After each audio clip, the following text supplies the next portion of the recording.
Memorial Day weekend, I decided to do a little experiment where I gave up my phone. So initially, I went into this experiment thinking that I'd just go cold turkey for 3 days. But over the weekend, things kind of shifted and a lot of new things kind of came to light that I think will be a lot better in the long run. So I originally wanted to do this experiment because I wanted to practice being more present. I'm also trying to learn how to be slower in my everyday life. And I don't think it's a secret that being on your phone, being on social media or whatever is the opposite of slowness. We didn't really have any plans this weekend other than dog sitting. And so because we were dog sitting, I didn't want to cut off all communication. Yes, my husband still had his phone.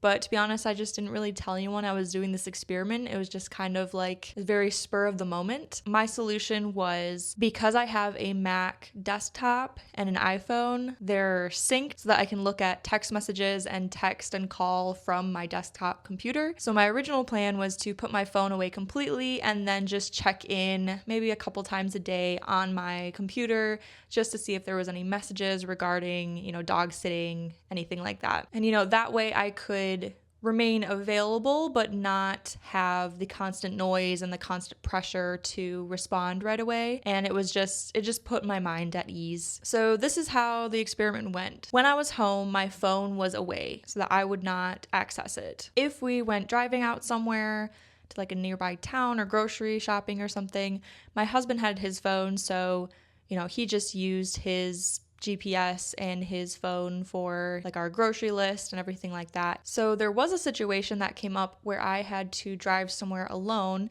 to some place I've never been before. My husband didn't want to come with me. He was like, I just want to relax. I was like, that's fair. And I asked him, do you think it's cheating if I use my phone only for the purpose of the GPS, like just to get where I'm going and get back home? And what he said to me was really a turning point in this whole experiment. He basically said something along the lines of, don't go too far with it. Don't let the lack of your phone become a burden, just like using your phone too much was also a burden. And so then I was like, you are so right. Like, the whole point of this experiment wasn't to create more problems or create more burdens. It was to get relief from what I had been experiencing, which was overwhelm and the constant noise of notifications and just checking my phone any chance I could get. The whole point was to take a break from that side of the phone.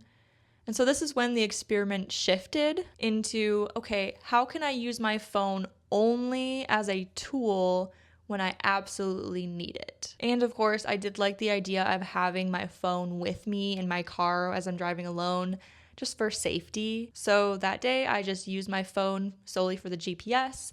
I went to my destination and I came back, and then I put it back away once I came home. But this turning point really made me realize a way more sustainable way to use my phone going forward. I realized that long term, going completely smartphone free wasn't an option. It would be good to go cold turkey if you needed a break, but then what? Then you would just be sucked right back in and you'd have to just keep taking breaks. So the rest of the weekend, I just tried to go as phone free as possible. Anytime I needed to look something up or purchase something, I had to sit down at my desktop computer and just use the computer, just like I did growing up in the early 2000s. Felt very nostalgic, honestly, to have like your computer time and to be able to just walk away from it.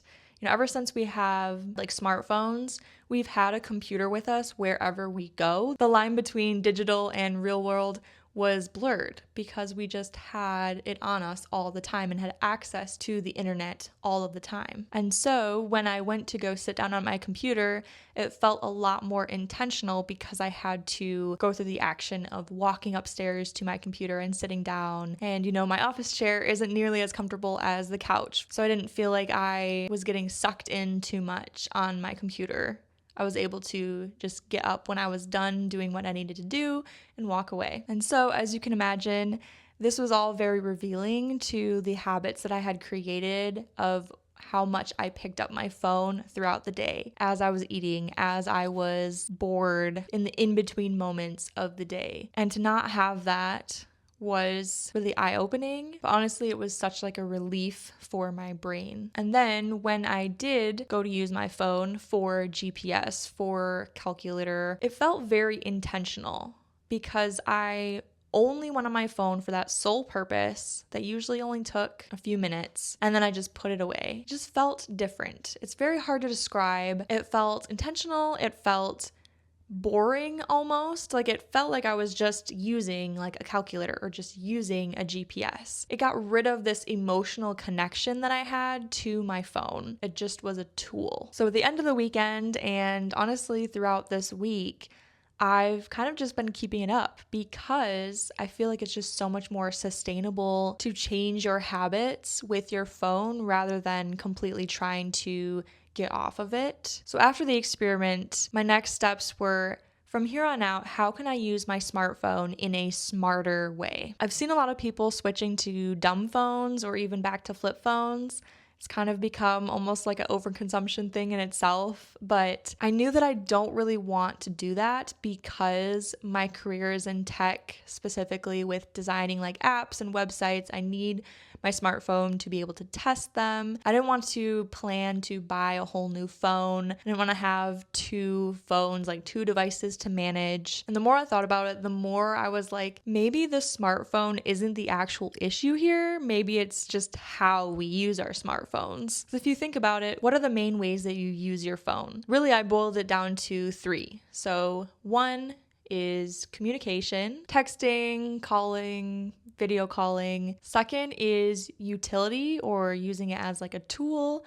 So that would be your camera, your GPS, your calculator, your alarm clock. And then 3rd is entertainment. Obviously, that's a much bigger category. It can be social media, it can be phone games, music, any type of media that you're entertained by. And I think as soon as we added entertainment into the mix, that's when things got a little crazy and addictions started forming to our phones, because then we all got emotionally connected and we started relying on that cheap dopamine. So going forward, I am pretty much at the point where I'm going to just remove all entertainment from my phone. The past few years, I have gotten rid of Snapchat, Facebook, Instagram. I had already taken TikTok off my phone, so really the only types of entertainment I had were YouTube and Pinterest. And it's like Pinterest could be used as a tool, but I very much was just using it for, scrolling, endless scrolling when I was bored. And then YouTube, obviously I enjoy YouTube, but I would get sucked up in the shorts. I just didn't want to do that anymore. I guess the only exception for entertainment category would be Spotify. I do think that it's fine to still have my music and podcasts. I don't think that's really like addicting. So my phone is solely for like communication and utility. And I still have like my desktop computer. I still have my iPad that I can use for entertainment. And so it's a way to remove myself from the 24/7 availability of this entertainment that's in the palm of my hand, because I don't take my desktop computer or my iPad everywhere I go. They're there for when I want to be entertained digitally. They're also tools themselves, but they're just not with me all the time. For the communication aspect as well, I'm considering keeping my ringer on more.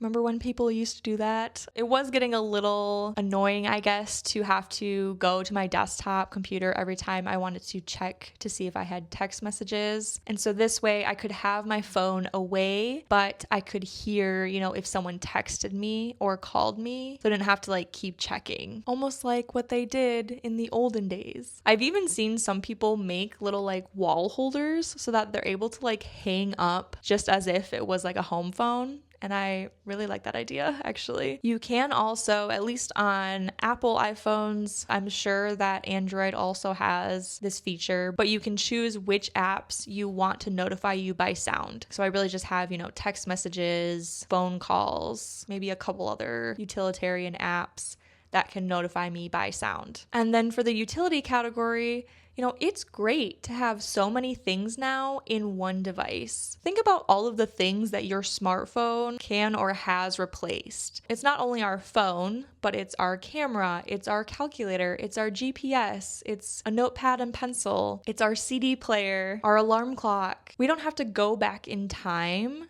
to fix our smartphone addictions. We can appreciate this advancement in technology by having all of these things in one single device. We just have to relearn how to properly use our smartphone wisely and not rely on it for all of our entertainment. I'm really curious to hear how you manage your screen time. I'd love to hear any tips. Leave me a comment down below to share with everyone. It seems to be a universal struggle that we all want to get off of our phones more. We all want to be present more, not be so attached to inanimate objects anymore. So I think this is really great. And I think that it's just so much more sustainable than trying to get rid of all screens or get rid of your phone. It just takes a lot of the pressure off and just offers a different perspective. Thank you so much for watching, and I'll see you next time. Bye.